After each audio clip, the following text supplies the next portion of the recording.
Dando continuidade à função, agora a gente vai falar de função inversa. Então, vamos lá. Uma função, né, uma relação que cumpre lá que para todo x pertencente a A existe um único y pertencente a B. Então, é uma função que relaciona um conjunto a outro, de A em B, no caso.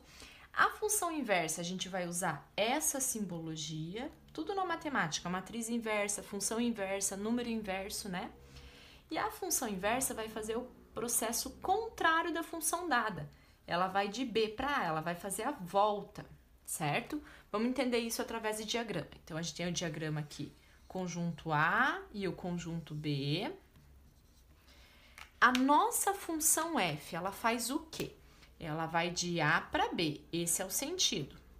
Ela pega um x aqui e relaciona a um y. O que a função inversa vai fazer? Vai ser uma fórmula que vai, digamos assim, desfazer o que a função f fez. Ela vai pegar o y e vai voltar para o x. Esse daqui, ó, é o caminho da função inversa da f. Ok? Então, a gente vai ter que encontrar uma fórmula que vai pegar os resultados aqui que a gente obteve pela função f e vai voltar para o valor inicial. Ok? Olhando para a função inversa, aqui seria o domínio dela, aqui seria o contradomínio, e é aqui que estaria a imagem da função inversa, né? Os papéis se invertem. Aqui é o x da função f, aqui é seu y. Na função inversa, a gente pode entender que aqui é o seu x e aqui que é seu y. Os papéis se invertem, é o caminho inverso. Será que toda função tem inversa? Então, vamos começar por essa observação. Será que toda função tem função inversa, possui inversa? Não, tá, gente? Só vai existir a função inversa se a f for bijetora. Então, essa é a primeira observação bem importante. A função f deve ser bijetora. Por quê? Vamos ver uma situação que a função, duas situações que a função f não é bijetora. Primeiro, o que significa ser bijetora? Vimos nas aulas anteriores. Significa que ela é sobrejetora e injetora ao mesmo tempo, certo? Então, se você tiver uma função que não é sobrejetora, ela não é bi, não vai ter inversa.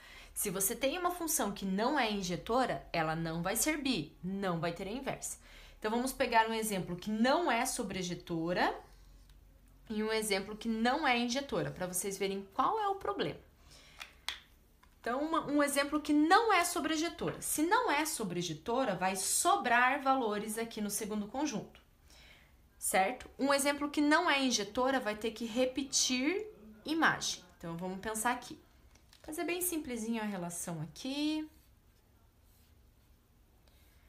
Então, o primeiro exemplo, a função não é sobrejetora, tá sobrando. Qual que é o problema?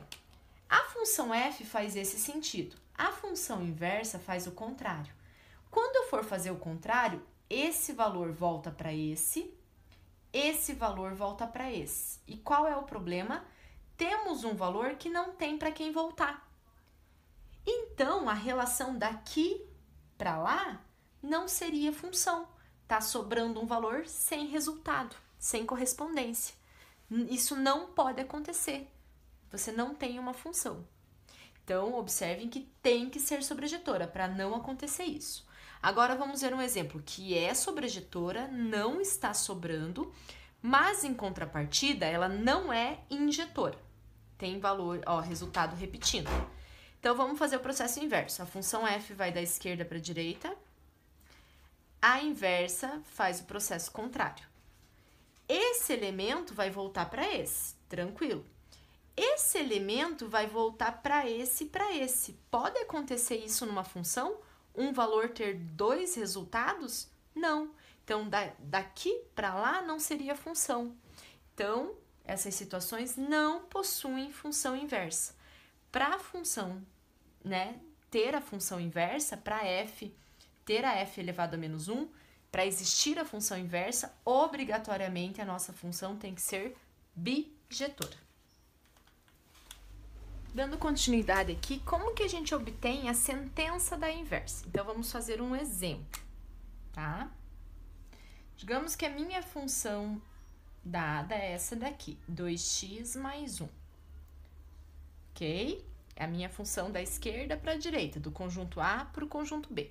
Eu quero achar a fórmula da inversa. Então, o que a gente vai fazer? Primeiro, lembrar que calcular f de x é a mesma coisa que determinar y. Isso sempre tem que ficar muito claro, tá? A função inversa ela é constituída de dois passos. Primeiro, você vai inverter os papéis de x por y. Então, a gente vai fazer a inversão dos papéis aqui. Aonde tem y, eu vou colocar x. Aonde tem x, eu vou colocar y. Certo? Por quê? Porque agora minha função sai do conjunto B para o A. É como se aqui fosse o x e aqui fosse o y. Segundo passo, a gente vai isolar esse novo y, porque a gente sempre, em função, é y igual a alguma coisa. Isso daqui é uma função que eu estou descobrindo. É a função inversa da função dada. Então, vamos isolar o y. Passo mais 1 para lá negativo e passo 2 dividindo. Obtemos isso daqui, certo? Então, a função inversa daquela função dada é x menos 1 dividido por 2. Vamos conferir? Vamos pegar um exemplo para ver se dá certo? Olha só. Vamos pegar um número aqui. 5. Vou aplicar o 5 na função f. Quanto que é aqui f de 5? 2 vezes 5, 10, mais 1, 11. Então, o 5 vai para o 11. Agora, vamos aplicar o 11 nessa fórmula que a gente descobriu. Vai ter que voltar para o 5.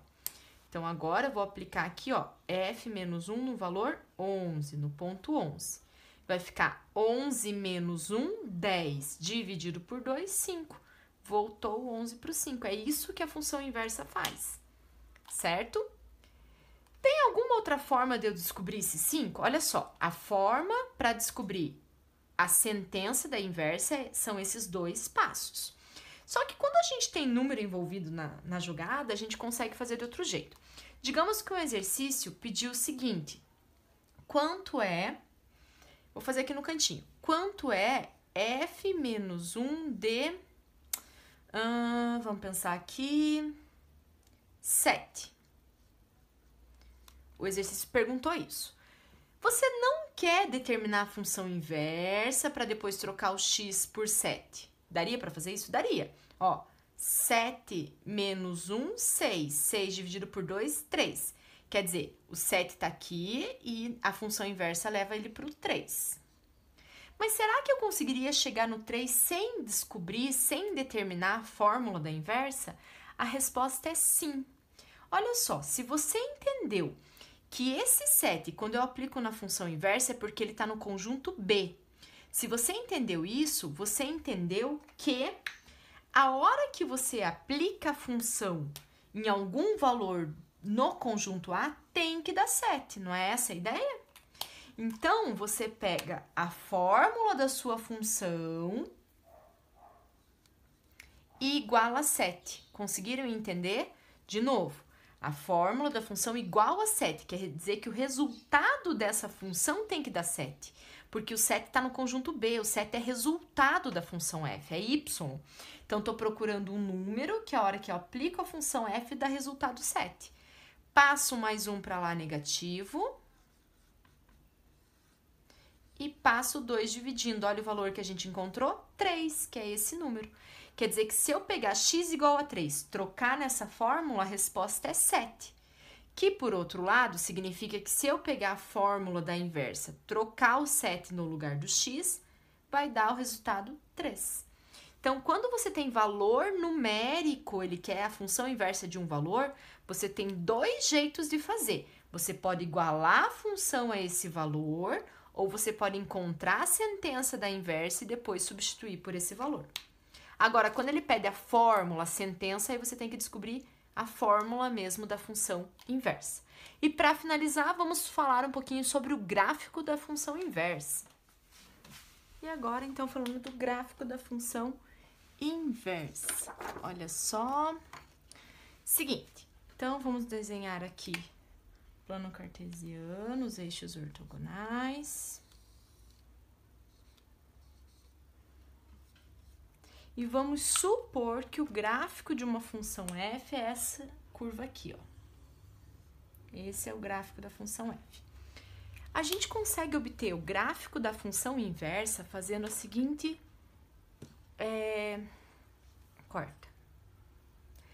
A gente consegue obter o gráfico da função inversa sem conhecer a lei de formação dessa função. Como que a gente faz isso? A gente traça a bissetriz. Todo mundo lembra o que é bissetriz? Bissetriz é a reta que divide um ângulo ao meio. Então, aqui é 90 graus. Traça bem no meio, como se fosse 45 graus.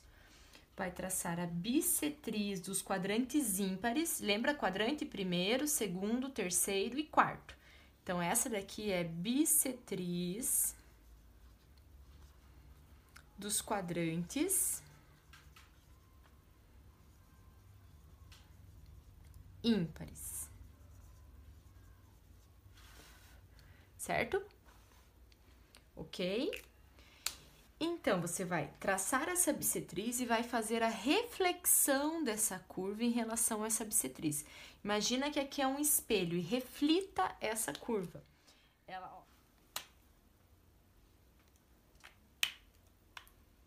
Então, a curva será mais ou menos, né, um esboço assim, ok? Esse é o gráfico da função inversa. Então, recapitulando. O gráfico de uma função inversa, ele é simétrico ao gráfico da função em relação à bissetriz dos quadrantes ímpares, tá? Essa bissetriz dos quadrantes ímpares, essa reta que divide os quadrantes ímpares bem certinho ao meio, ela é o nosso eixo de simetria. Significa que os gráficos eles são simétricos em relação a essa bissetriz. Então, é fácil de você esboçar o gráfico de uma função inversa com base nisso, e é fácil de você verificar se aquele gráfico é realmente o gráfico da função inversa dada. Você tem que verificar se essa simetria existe, ok? E com isso, a gente encerra a nossa aula sobre função inversa.